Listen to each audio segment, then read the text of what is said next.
Hello everyone, welcome to Sanmarga classes. 12ನೇ ಪ್ರಶ್ನೆ, ಮಾನ್ಯಖೇಟದ ರಾಷ್ಟ್ರಕೂಟರು ಮತ್ತು ಕಲ್ಯಾಣದ ಚಾಲುಕ್ಯರು ಎನ್ನುವಂತಹ ಚಾಪ್ಟರ್ ಇಂದ ಕಲ್ಯಾಣದ ಚಾಲುಕ್ಯ ದೊರೆ 3ನೇ ಸೋಮೇಶ್ವರನು ಬರೆದಂತಹ ಗ್ರಂಥವನ್ನ ಹೆಸರಿಸಿ.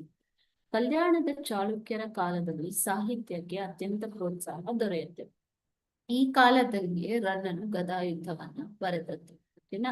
ಅದೇ ರೀತಿ ದುರ್ಗಸಿಂಹನು ಪಂಚತಂತ್ರವನ್ನು ಬರೆದದ್ದು ಕೂಡ ಕಲ್ಯಾಣದ ಚಾಲುಕ್ಯರ ಕಾಲದಲ್ಲಿ.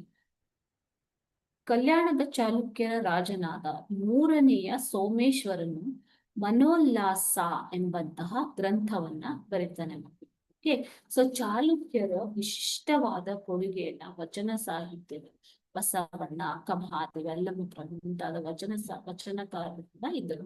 ಸೊ ಸ್ವತಃ ಕವಿಯಾದಂತಹ ಕಲ್ಯಾಣದ ಚಾಲುಕ್ಯ ದೊರೆ 3ನೇ ಸೋಮೇಶ್ವರನು ಮನೋಲ್ಲಾಸ ಎಂಬಂತಹ ಗ್ರಂಥವನ್ನ ಬರೆದಿದ್ದಾನೆ. ಓಕೆ, ಇದು ಸಂಸ್ಕೃತ ವಿಶ್ವಕೋಶ ಅಂತ ಅನಿಸುತ್ತೆ. ಸಂಸ್ಕೃತ ವಿಶ್ವಕೋಶ